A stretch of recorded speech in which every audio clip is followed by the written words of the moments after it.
দ্বিতীয় বিষয় কুল্লু যালিকা দাখিলুন ফি যাজরি ওয়ান নাহি। কুল্লু যালিকা নিয়ে আমরা পরে বলবো, আমি এটা নোটে এখনো লিখিনি, আপনাদের উৎসাহ ধরে রাখতে আমি এটা পরে বলবো। মুফাসসির এ বিষয়ে মন্তব্য করেছেন, তিনি বলেন এই সবই আল্লাহর তিরস্কারের মধ্যে অন্তর্ভুক্ত যা আল্লাহ নিষিদ্ধ করেছেন। অর্থাৎ আল্লাহ দুইটি বিষয় বলেছেন, হুমাজা এবং লুমাজা, এই দুইটি বিষয়। কিন্তু মুফাসসিরগণ একটি বড় লিস্ট করেছেন যে কোন ধরনের মানুষেরা এই বর্ণনার মধ্যে পড়বে। এখানে কেবল দুইজন মানুষ নয়, এখানে অনেক ধরনের আচরণের কথা বলা হয়েছে যা এই দুইটি শব্দের মাধ্যমে বোঝানো হয়েছে। আর এই অনুচ্ছেদের শেষে মূলত বলা হয়েছে, যেমন তাফসিরে কাবিরে ফখরুদ্দিন আর রাজি বলেন, কুল্লু যালিকা দাখিলুন, এর সব কিছুই আমি এখানে যা যা বর্ণনা করেছি। আমি যখন এটা পড়ছিলাম আমি দেখলাম 4 পৃষ্ঠার বর্ণনা, 4 পৃষ্ঠার বর্ণনা এসেছে শুধু এটা বোঝাতে যে হুমাজা কারা আর লুমাজা কারা। আর এই সবগুলি তিরস্কার ফি যাজর, অর্থাৎ তিরস্কার, আল্লাহর হুঁশিয়ারি এই সূরায় এসেছে।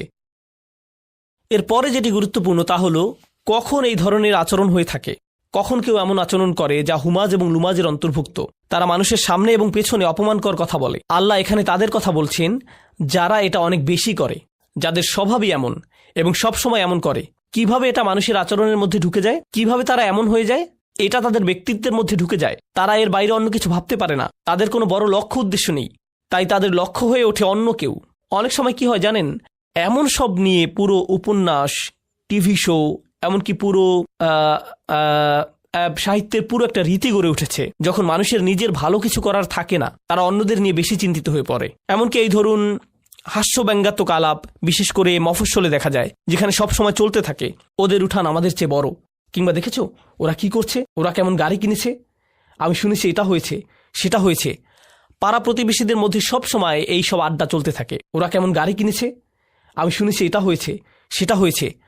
পাড়া প্রতিবেশীদের মধ্যে সব সময় এই সব আড্ডা চলতে থাকে। সমাজের মানুষেরা এমন মন্তব্য করে, এই তুমি দেখেছো ওই দিন সে কি পরেছিল, ও আল্লাহ এইসব কাপড় সে কোত্থেকে কিনেছে।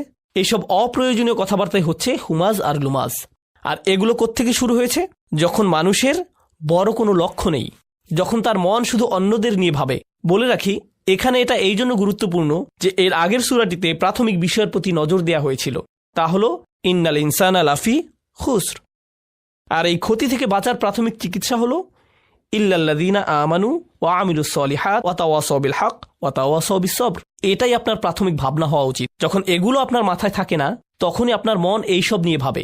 আপনার নিজের মধ্যে সমস্যা খুঁজে আপনি পান না, আপনার নিজের মধ্যে সমস্যা না খুঁজে আপনি অন্যের দোষ ধরায় ব্যস্ত হয়ে পড়েন।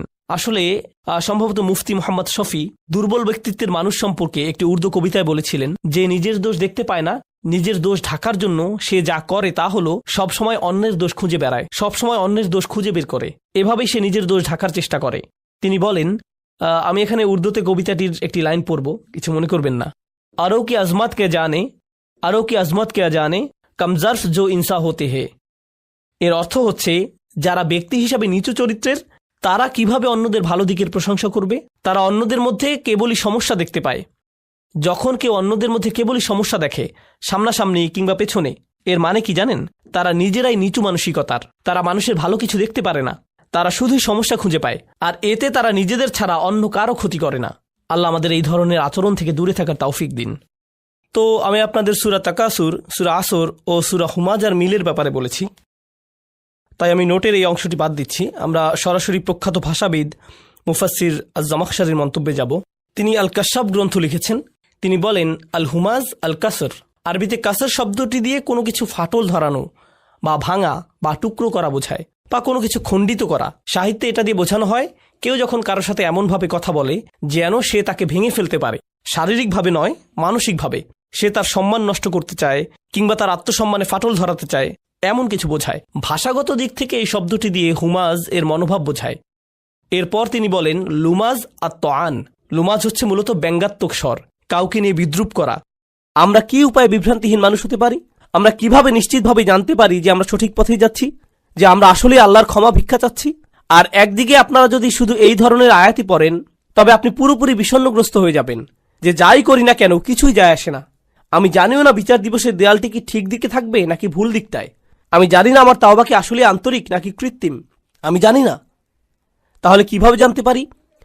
কোরআনের একটি স্থান নিয়ে এত এত আলিম কথা বলেছেন, কোরআনের এত এত স্পেশালিস্ট মুতাদাব্বিরিন এটা নিয়ে কথা বলেছেন যে এই স্থানে আল্লাহর ক্ষমাপ্রাপ্তির বিষয়টা সবচেয়ে বিস্তারিতভাবে আলোচনা করা হয়েছে।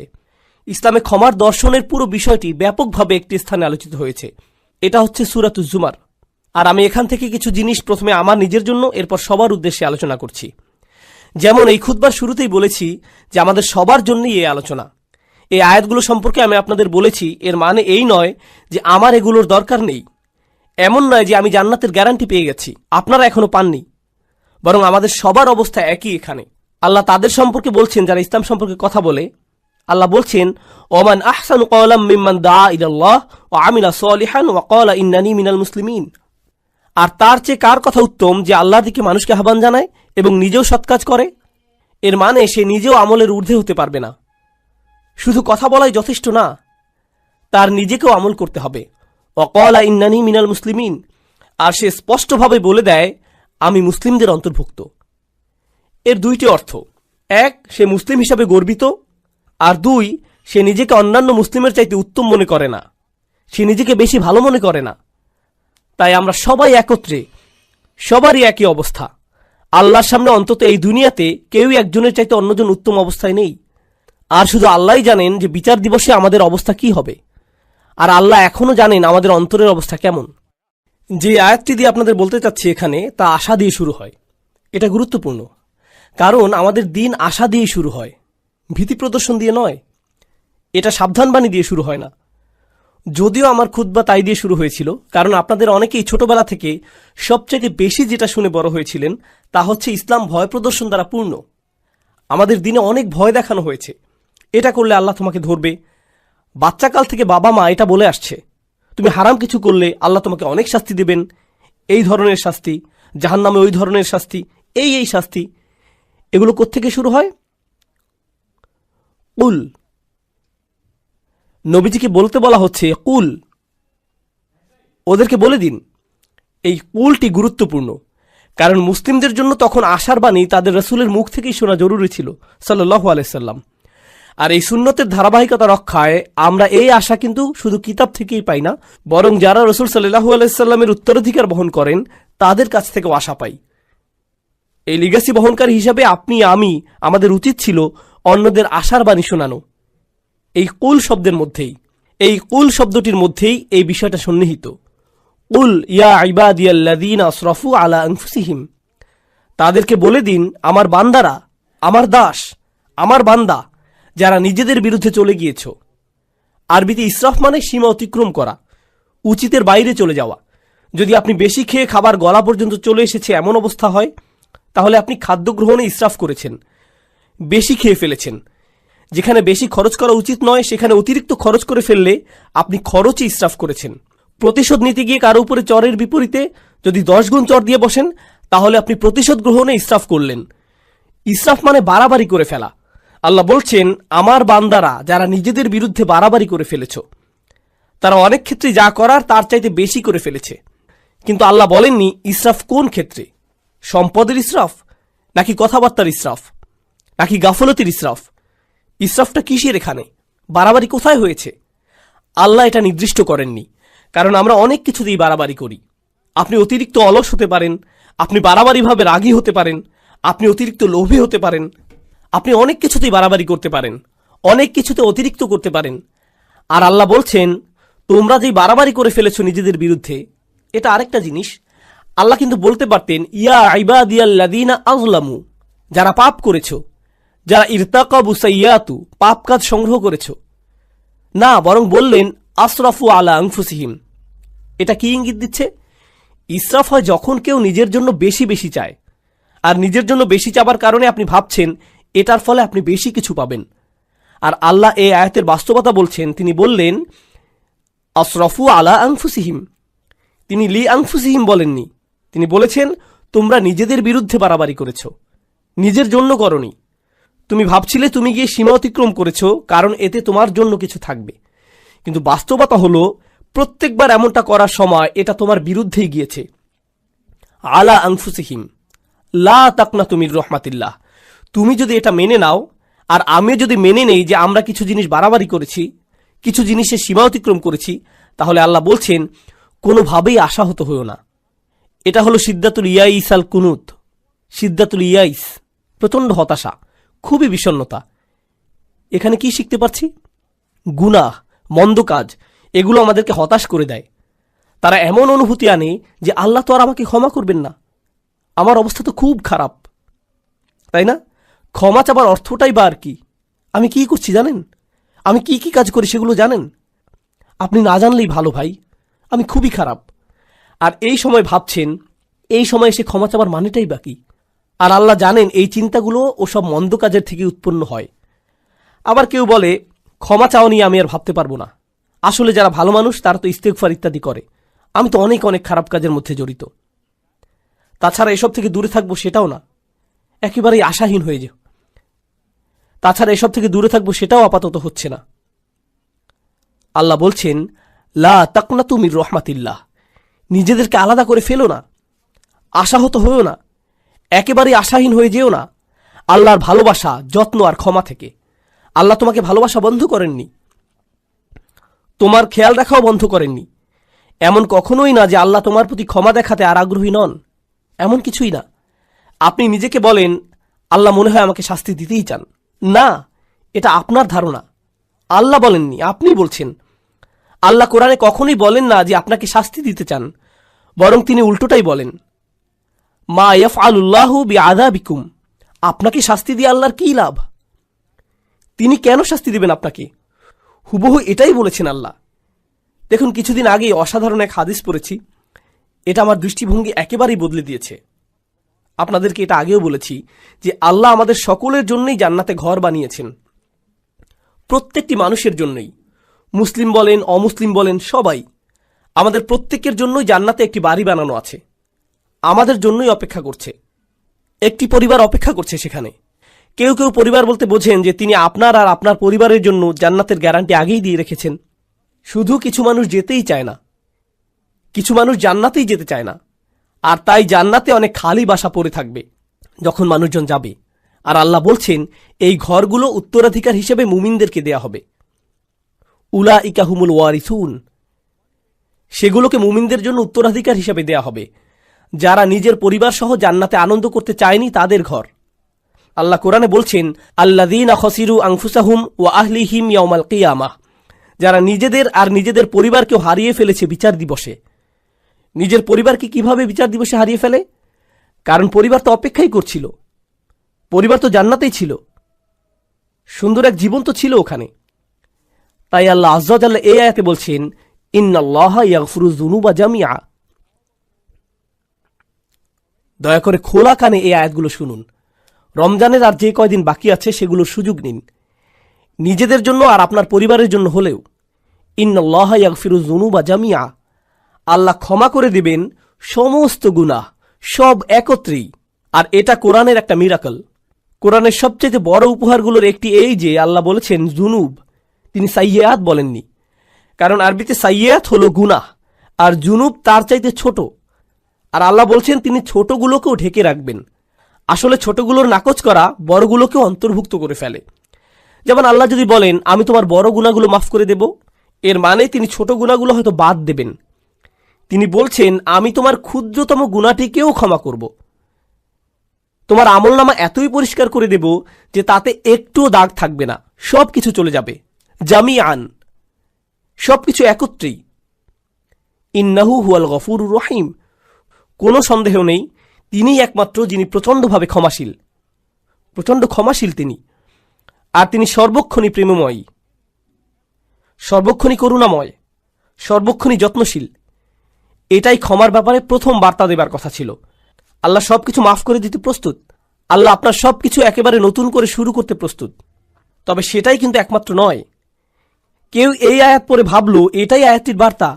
না না না না, দেখুন আমের বা নির্দেশ কিন্তু এখনো চলছে। তাই পরে আয়াতটি পড়ার পদ্ধতি হলো, উল ইয়া ইবাদিয়াল্লাযীনা আসরাফু আলা আনফুসিহিম আনিবু ইলা রাব্বিকুম। এটা ঠিক এমনই, এভাবেই বোঝানো হচ্ছে। এর মানে হলো, আমার বান্দারা এখন যেহেতু জানো যে আমি সব কিছুই ক্ষমা করে দেব, আমার কাছে ফিরে আসো, নিজের মালিকের কাছে ফিরে আসো। এই বার্তার পরের অংশে এটাই। ক্ষমার আলোচনা ওখানেই শেষ হয়নি, তার কাছে ফিরে আসুন। তিনি বলছেন, আমি ক্ষমা করতে প্রস্তুত, কিন্তু আমার ক্ষমা বিনামূল্যে নয়, এটা অর্জন করতে তোমাকে কিছু একটা করতে হবে। আমার কাছে ফিরে আসো। আনিবু ইলা রব্বিকুম, নিজের অন্তর তোমার রবের দিকে ফিরিয়ে দাও। আমার কাছে ফিরে আসো। আনিবু ইলা রব্বিকুম, নিজের অন্তর তোমার রবের দিকে ফিরিয়ে দাও। দেখুন, আরবিতে তওবা আক্ষরিকভাবেও হতে পারে। আল্লাহর দিকে অন্তর ফিরে আসা তওবা হয়, আবার শারীরিকভাবে ফিরে আসাকেও তওবা বলা যেতে পারে। ইনাবা শুধু অন্তরের জন্য। আরবিতে ইনাবা ব্যবহৃত হয় যখন অন্তর আল্লাহর দিকে ফিরে আসে। তাই আল্লাহ বলছেন, তোমার অন্তর কোথায়? কি নিয়ে ব্যস্ত তুমি? কি নিয়ে বিভ্রান্ত তুমি? তোমার মালিকের কাছে ফিরে যাও, তিনি ক্ষমা করতে প্রস্তুত। ওয়াসলিমুলাহু, এরপর তিনি বলছেন, যেহেতু তোমার অন্তর আমাকে দিয়েছ, এখন তোমার সত্তাকেও আমার প্রতি সমর্পণ করো। ইসলামে থাকো, নিজেকে সমর্পণ করো, মান্য করতে প্রস্তুত হও। ওয়া আসলিমুলাহু মিন ক্বাবলু আন ইয়াতিয়াকুমুল আযাব সুম্মা লা তুনসারুন, শাস্তি আসার পূর্বেই এরপর আর সাহায্য প্রাপ্ত হবে না। এখন আল্লাহ শাস্তির কথা বলেছেন, এমন না যে আয়াতে শাস্তির কথা নেই, আছে, কিন্তু শুরু হয়েছে কি দিয়ে? শুরু হয়েছে উৎসাহ দিয়ে, যে দেখো আমি সব ক্ষমা করতে প্রস্তুত, কোনো শাস্তিই তোমাকে দেয়া হবে না। তুমি যদি চাও তবে আমার কাছে ফিরে আসো, নিজেকে আমার কাছে সমর্পণ করে দেওয়া উচিত তোমার, আর তাড়াতাড়ি করো এটা। এমন ভেবো না যে অনেক সময় হাতে আছে। এমন লোকদের অন্তর্ভুক্ত হয়েও না বিচার দিবসে যাদেরকে বলা হবে তারা বাস্তুম, ভেবেছিলে তোমাদের হাতে অনেক সময় যে দেরি করলেও হবে, তাই না? এটা যেন ফি মাআনাতা আখারতুম, তুমি বিলম্ব করেছিলে, অনেক সময় আছে আরো, থাকুক, বাদ দাও। এই ধরনের কথাবার্তা, এমন ধরনের লোক হবে না। আল্লাহ বলছেন শুরু করে দাও, মিন কবলি। এই মিনকে বলে মিনাত তাজিল, শাস্তি আসার ঠিক আগে আগে। আমি বলছি শাস্তি হতে কিন্তু দেরি নেই, কাছেই। বিচার দিবসের কথা বললে অনেকে মনে করেন বিচার দিবস অনেক দেরি, তাই না? ইন্নাহুম ইয়ারাউনাহুম বাঈদা, তারা মনে করে ওটা হতে অনেক দেরি। অনারাহু করিবা, আল্লাহ বলছেন আমরা দেখেছি যে এটা শীঘ্রই। কিন্তু আমাদের প্রত্যেকে আমরা কখন যাব? আমরা কি ঈদের দিন আদৌ দেখতে পাবো? কে জানে? কে জানে আমরা কবে যাব? কে জানে মৃত্যুর ফেরেশতার কাছে আল্লাহ কি লিখে দিয়েছেন? আমরা পার্কিং লট পর্যন্তও কি যেতে পারবো? কে জানে? আমরা কেউ জানি না। আর আমাদের মৃত্যু হলেই মান মাতা ফাকাদ কামা কিয়ামাহু, যে চলে যায়, যেই মারা যায় তার কিয়ামত শুরু হয়ে যায়। আপনার কিয়ামতের জন্য ইয়ামুল কিয়ামা, পুনরুত্থান দিবসের জন্য অপেক্ষা করতে হবে না। এক সেকেন্ডেরই ব্যাপার এটা। আর ফেরেশতা যখন চলে আসবেন তিনি বলবেন না, ও সরি, আপনার 5টা একটা মিটিং আছে না, তাহলে পরে আসছি। এমনটা কিন্তু হবে না। যখন যাবার সময় চলে আসবে যেতেই হবে, কোনো দেরি হবে না। তাই আল্লাহ বলছেন আর দেরি করো না, নিজের অন্তরকে আমার দিকে ফিরিয়ে আনতে আর সমর্পণ করতে বিলম্ব করো না। ওয়া আনিবু ইলা রব্বিকুম ওয়া আসলিমু লাহু। তাছাড়া আমাদের দিনের সৌন্দর্যটা দেখুন। কেউ যদি খুতবাতে বসে বসে সিদ্ধান্ত নেয় যে সে আল্লাহর দিকে ফিরে আসবে, সে এখনো কিন্তু কিছুই করেনি। সে কিন্তু এখনো তার জীবনধারা সম্পর্কিত কিছুই বদলায়নি। সে এখনো তার আয়ের উৎস নিয়েও কিছু করেনি, কিংবা তার আচরণেও পরিবর্তন আসেনি। সে শুধু অন্তরে নিয়ত করেছে যে সে ভিন্ন মানুষ হয়ে যাবে, আর সে বের হয়ে যাবার সময় কিংবা সে তার পরিবারের সাথে দেখা করার আগেই আল্লাহ হয়তো তার জীবন নেবার সিদ্ধান্ত নিলেন। সে ক্ষমা পেয়ে যাবে। সে তো পরিষ্কার, সে আল্লাহ দিকে ফিরে এসেছিল, এটাই যথেষ্ট। সুবহানাল্লাহ। আমি একজন লোককে চিনতাম নিউ ইয়র্কের এক মসজিদে, বেশ বড় মসজিদ, ম্যানহাটনের 96 স্ট্রিট, সেখানকার সবচেয়ে বড় মসজিদ। আর এটার সামনেই বিশাল বড় একটা অ্যাপার্টমেন্ট কমপ্লেক্স। সেখানে এক হিন্দু লোক বাস করত। মসজিদটাও সেখানে যুগ যুগ যাবৎ ছিল। সে প্রতিদিন সেই দিক দিয়ে যেত আর শুনত, কারণ তারা মাইকে আজান দিত। তো তিনি আজান শুনতেন, সবসময় সেটা শুনতে পেতেন। 96 বছর বয়স। মসজিদে এসে বললেন, আমি মুসলিম হতে প্রস্তুত। 96 বছর বয়স। শাহাদা পাঠ করলেন। 2 দিন পর মারা গেলেন। 96 বছরের শিরক, 96 বছরের গাফলা। এরপর তিনি আল্লাহর কাছে ফিরে এলেন, সেটাই যথেষ্ট হয়ে গেল। সব পাপ মুছে ফেলা হলো, সকল মন্দ কাজকে ভালো কাজে পরিণত করে ফেলা হলো তার জন্য। ইন্না লিল্লাহি ওয়া ইন্না ইলাইহি রাজিউন। এটাই আল্লাহর দয়া। কারো প্রতি এটাই আল্লাহর ভালোবাসা যে চলে যাবার পূর্বেই আল্লাহ তাদের ফিরে আসতে দেন। ওয়া আনিবু ইলা রব্বিকুম। এটা শুধু অমুসলিমদের প্রতি আহ্বান নয়, আমাদের জন্যও। আমাদেরও আল্লাহর কাছে ফিরতে হবে। এমন মনে করবেন না যে আমি শুধু খুব আধুনিকতাবাদী লিবারেলদের উদ্দেশ্যে কথাগুলো বলছি। এখানকার ধার্মিকদের উদ্দেশ্যে বলছি না, হিজাব সহ বোন কিংবা দাড়িওয়ালা সেই ভাইটির উদ্দেশ্যে না, না না না, সবার উদ্দেশ্যেই বলছি। আল্লাহ কিন্তু বিচার দিবসে আমাদের চেহারা দেখবেন না, আল্লাহ দেখবেন আমাদের অন্তরে কি আছে। আমাদের দেখতে কিছু করতে বেশি ধার্মিক ধার্মিক মনে হয়, তার মানে এই নয় যে আমরা অন্যের চাইতে ভালো অবস্থানে আছি, এটা শুধু আল্লাহই ভালো জানেন। ওয়া আসলিমু লাহু মিন ক্বাবলু আন ইয়াতিয়াকুমুল আযাব সুম্মা লা তুনসারুন। অত্তাবিউ, আদেশ এখনো চলছে। তোমাদের মধ্যে যারা পাপী, অত্তাবিউ আহসানা মা উনজিলা ইলাইকুম মির রাব্বিকুম। কি যে সুন্দর! আল্লাহ বলছেন, তোমাদের যা দেয়া হয়েছে তার সর্বোত্তমটি অনুসরণ করো, তোমাদের প্রতি নাজিলকৃতর মধ্যে সর্বোত্তমটি। এর অর্থ কি হয়? এর অর্থ হলো কোরআন। এর আগেই ওহী নাজিল হয়েছিল, কিন্তু মানুষের প্রতি নাজিলকৃত সর্বোত্তমটি হলো আল্লাহর এই কিতাব। আর কোনো কিছুই এর চাইতে উত্তম নয়। তোমরা কেন এর অনুসরণ করছো না? আল্লাহ এই আয়াতে আমাদের বলছেন, যারা তার দিকে ফিরে আসতে চায়, তার দিকে ফিরে আসার রাস্তাটি হলো তার কিতাবের অনুসরণ করা। আর না বুঝে কোনো মানচিত্র তো আপনি অনুসরণ করতে পারবেন না। আপনি দিক না চিনলে মানচিত্র কিভাবে অনুসরণ করবেন? আপনার আমার এই কিতাবের সাথে সরাসরি সম্পর্ক করা দরকার। যদি আপনি এই কিতাবটিকে উপেক্ষা করে চলছেন, তবে এই আয়াত আপনার জন্য। আপনি আমি যদি ক্ষমা চাই, তবে এই কোরআনের সাথে সরাসরি সম্পর্ক করতে হবে। এটা পড়ুন, কি বলতে চাচ্ছে সেটা বোঝার চেষ্টা করুন, আন্তরিকতার সাথে আল্লাহর কাছে দোয়া করুন, হে আল্লাহ, এই কিতাব বুঝতে আমাদেরকে সাহায্য করুন। আমি অনুবাদ পড়ছি, কিছুই বুঝছি না, আমাকে এর ব্যাখ্যা বুঝতে সাহায্য করুন। আপনি কি বলতে চাচ্ছেন আমাকে বলুন। ইয়া আল্লাহ, আরবি শিখা আমার জন্য সহজ করে দিন, যেন আমি আপনার কিতাবের সাথে সম্পর্ক করতে পারি। আল্লাহ আপনার জন্য সহজ করে দিবেন। তিনি করবেন না এমন হবে না। সমস্ত মানব জাতির প্রতি এটা খোলা দাওয়াত। তিনি বলেছেন তিনি সহজ করে দিবেন। আমি তো এটা আপনার জন্য সহজ করে দিতে পারবো না, আল্লাহ পারবেন। ওয়ালাকাদ ইয়াসসারনাল কুরআনা লিযিকরি, তিনি বলছেন আমরা তো কোরআন সহজ করে দিয়েছি। তিনি বলেননি লিল আরব, তিনি শুধু আরবদের জন্য সহজ করে দেননি, বরং পুরো মানব জাতির জন্য সহজ করেছেন। এটাই তার ওয়াদা। তাই তাকে কিছু আন্তরিকতা দেখান, নিজের পক্ষ থেকে কিছু প্রেরণা দেখান যে আপনি প্রস্তুত, যে আমিও ফিরে যেতে চাই। আপনি দেখতে পাবেন দরজা তার থেকেই খুলে আসছে। অত্তাবিউ আহসানা মা উনজিলা ইলাইক মির রাব্বিকুম, যা পাঠানো হয়েছে তার সর্বোত্তম অনুসরণ করো। অর্থাৎ এই কিতাবের চাইতে উত্তম বার্তা, উত্তম উপদেশ তো কখনোই তোমরা পেতে পারতে না। কোন মুসলিমের এই কিতাবের সাথে সরাসরি সম্পর্ক থাকা মানে উপদেশ পাবার জন্য সবসময় কেউ না কেউ থাকা, তার অন্তরকে শান্ত করার জন্য কেউ না কেউ সবসময় আছে। আপনি কোরআনের যে কোনো পৃষ্ঠা খুলে পড়া শুরু করুন, শান্তি আর সুখ পাবেন। আপনি খুশুখুজুর সাথে সালাত আদায় করুন আর আল্লাহর কথাগুলো তিলাওয়াত করুন, এমন সমাধান পেয়ে যাবেন যেটা কল্পনাও করেননি। আল্লাহর কথার মাধ্যমেই সেটা চলে আসবে আপনার কাছে। কোরআন অসীম, সর্বক্ষণ প্রাসঙ্গিক। এটা এমন একটা কিতাব যেটা সর্বকালে উপযুক্ত, আক্ষরিকভাবেই।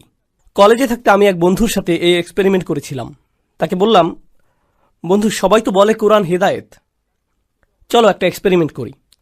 প্রত্যেকবার আমাদের কোনো সমস্যা হলেই চলো কোরআনের কোনো একটা পৃষ্ঠা খুলে পড়া শুরু করি, দেখি কোনো সমাধান পাই কিনা।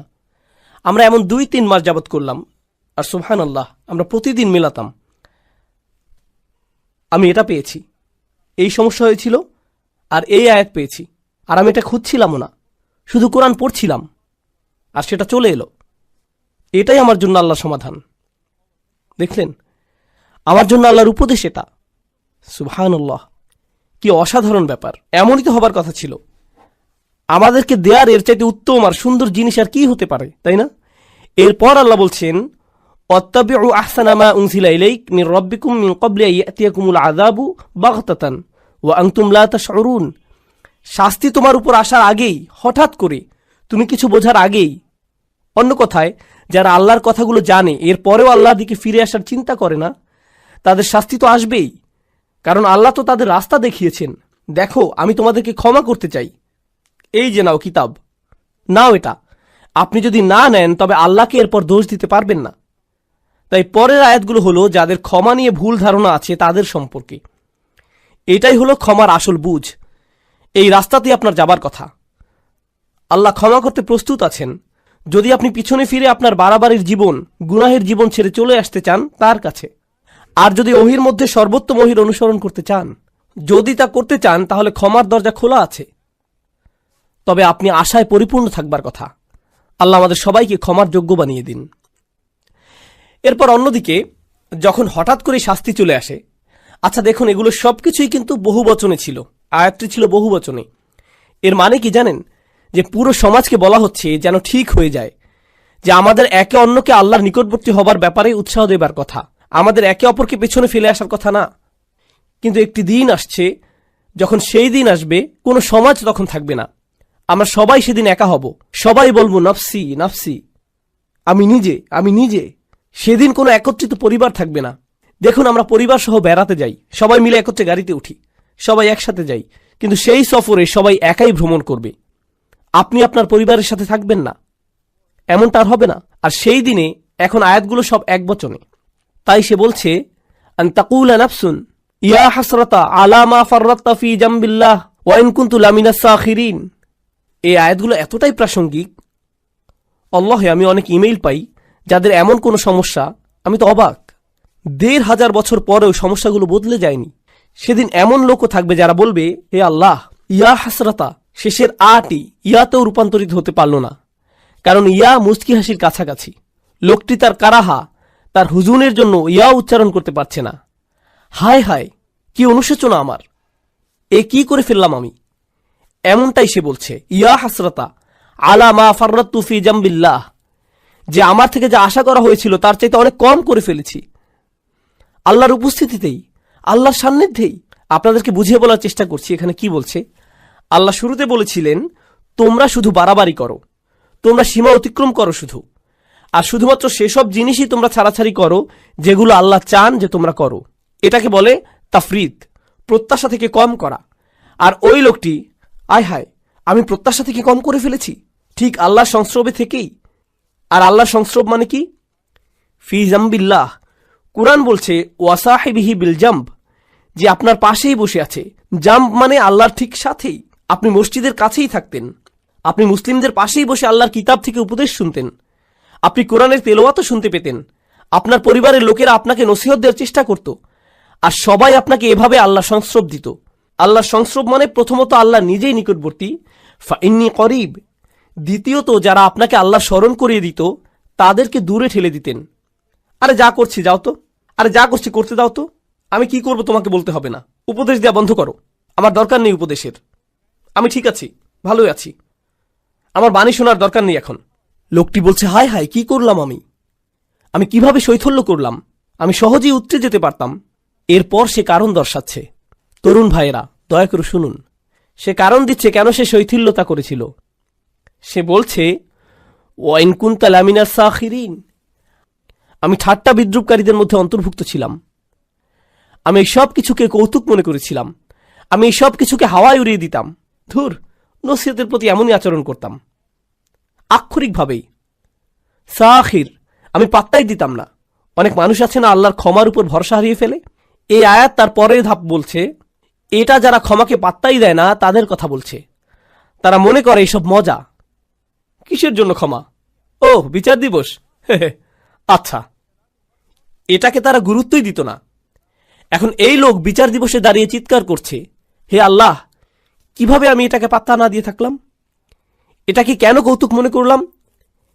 এরপর দ্বিতীয় ধরনের লোক, আও তাকুলা লাউ আন্নাল্লাহ হাদানি, দ্বিতীয় ধরনের লোক বলছে, ইস, যদি আল্লাহ আমাকে হেদায়েত দিতেন।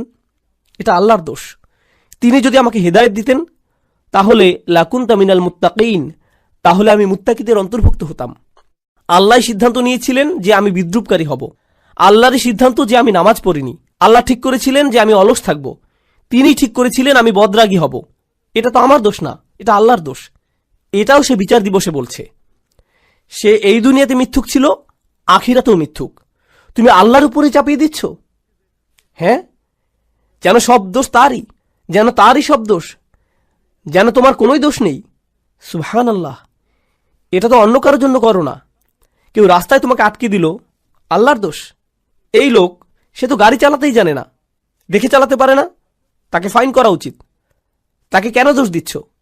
নিজেকে তো দোষ দাও না, তাই না? আপনি কোনো গ্রোসারি দোকানে গেলেন, ক্যাশ রেজিস্টারে গিয়ে টাকা পরিশোধ করছেন। এখন সেই লোক টাকা ফেরত দিল না। 10 টাকা ফেরত পাবেন আপনি, সেটা সে দিল না। এই যে আমার 10 টাকা কই? সে বলল, এটা তো আল্লাহর দোষ, আল্লাহ ঠিক করেছেন আপনি টাকাটা পাবেন না। কি বলছেন আপনি? আমার 10 টাকা ফেরত দিন। অন্য মানুষদের কাজে তাদেরকে দোষ দিতে আপনি ঠিকই জানেন, কিন্তু যখন নিজের বিষয় আসে তখন বলেন, না না না, আল্লাহ সিদ্ধান্ত করেছেন যে আমি মন্দ কাজ করব। আসলেই মুনাফিক। এভাবেই চলবেন আপনি? এই অজুহাতের পেছনেই লুকাবেন আপনি? এই কথা বিচার দিবসেও বলছেন? আমি তো মুত্তাকিই হতাম যদি আল্লাহ হেদায়েত দিতেন। তিনি আমার গোমরাহির সিদ্ধান্ত নিয়েছেন, পুরোটাই আমার তাকদীর। আও তাকুল আহিনা তারাল আযাব লাউ আন্না লি কাররাতান। এরপর যখন সে শাস্তি দেখতে পেল, বলল, আচ্ছা আচ্ছা আচ্ছা, ঠিক আছে, আসলে আমারই দোষ, আমি মানছি। যখন সে শাস্তি দেখতে পেল, আমাকে আরেকটি সুযোগ দিন। লাউ আন্না লি কাররাতান, যদি আমি আরেকটি সুযোগ পাই, ফা আকুনা মিনাল মুহসিনিন, আমি তবে শুধু মুসলিম না, শুধু মুমিন না, আমি মুহসিনিনদের অন্তর্ভুক্ত হয়ে যাব। মুহসিনের সংজ্ঞা কি? আল্লাহর ইবাদত করা যেন তাকে দেখতে পাচ্ছেন। এখন আল্লাহ শাস্তি দেখার পর সে বলছে, আমি আল্লাহর ইবাদত করব যেন শাস্তি দেখতে পাচ্ছি, আমার ইহসান থাকবে, আমি প্রস্তুত। ইয়া আল্লাহ, আমাকে একবার ফেরত পাঠান, আমি খুব ভালো হয়ে যাব, আমি বদলাতে একদম রাজি আছি, শুধু একটা সুযোগ দিন, আপনি তো আর রহমান, আমাকে তো সুযোগ দিবেন। এই ধরনের কথাগুলো মানুষেরা বলবে, এসব অজুহাত তারা দেবে, কারণ ক্ষমা পাওয়ার মানে কি তারা বুঝতেই পারেনি। আর আল্লাহ তাদের কি উত্তর দেবেন?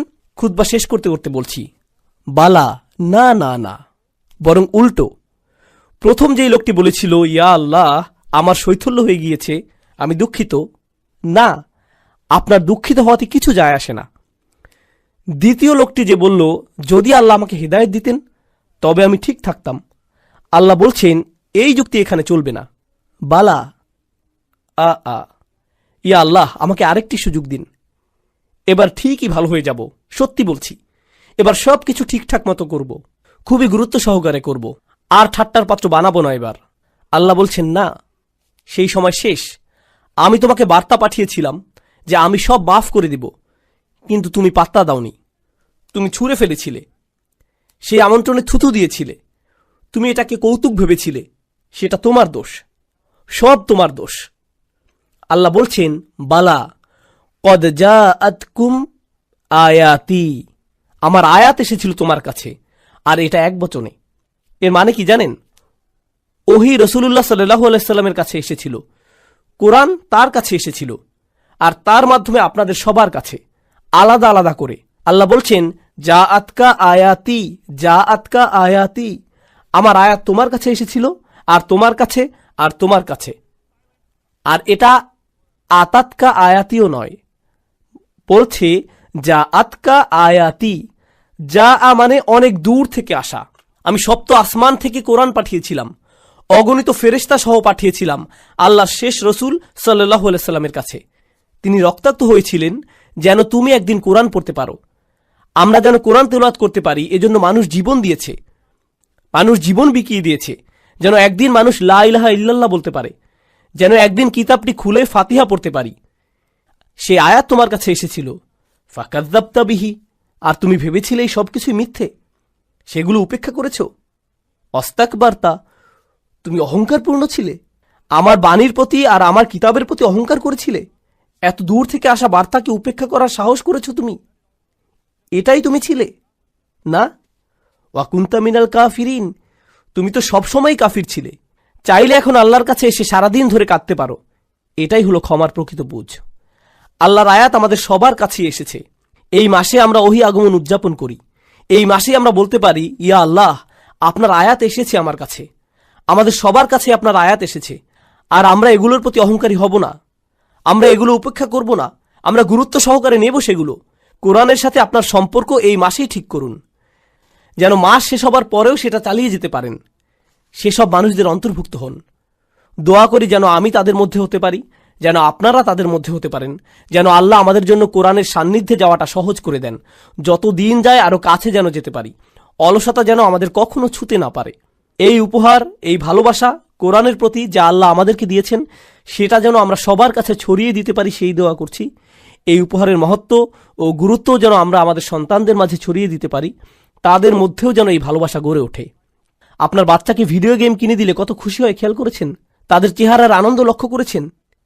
ঈদ আসছে, তাদেরকে আমরা খেলনা দেব, তখন তাদের চেহারার আনন্দ দেখেন, কত খুশি তারা, কিভাবে চিৎকার করছে। এটাকে আরবিতে ফারাহ বলে। আল্লাহ কোরআন সম্পর্কে বলছেন, ফাবিযালিকা ফালিয়াফরাহু, এই কোরআনের কারণেই তোমাদের উচিত খুশিতে উৎফুল্ল হওয়া। কোথায় সেই খুশি? কোরআন নিয়ে সেই আনন্দ কোথায়? আমাদের কিভাবে নবীজি সাল্লাল্লাহু আলাইহি সাল্লাম বলবেন, ইয়া আহলাল কোরআন, হে কোরআনের মানুষ, কোরআনের লোকজন, সেটা কোথায়? আজকেই ঠিক করার সময়। কালকের জন্য অপেক্ষা করবেন না, আজ রাতের জন্য অপেক্ষা করবেন না। কোরআনের মানুষ হয়ে যান, আল্লাহর নিকটবর্তী হবার মতো মানুষ হয়ে যান, তার ক্ষমা অর্জন করে নিন, তার আমন্ত্রণ গ্রহণ করুন। আল্লাহ যেন আমাদের সবাইকে তার ক্ষমা, তার ভালোবাসা, তার করুণার যোগ্য বানিয়ে দিন। যেন আল্লাহ আয্যা ওয়া জাল্লা আমাদের সবাইকে, আমাদের সন্তানদেরকে, আমাদের পিতামাতা, আমাদের আত্মীয়দের তার জান্নাতে প্রবেশ করিয়ে দিন। আল্লাহ আয্যা ওয়া জাল্লা যেন সকল মুসলিমদের সকল ভুল মাফ করে দেন। আল্লাহ আয্যা ওয়া জাল্লা যেন সমস্ত রোজা, সকল ইবাদত কবুল করে নেন, এমনকি যেগুলো ভুলে ভরা, অলসতায় ভরা, সেগুলোও আল্লাহ যেন আমাদের সবাইকে তেমন বানিয়ে দিন। বিচার দিবসে তার ছায়ার নিচে দাঁড়ানোর তৌফিক দিন।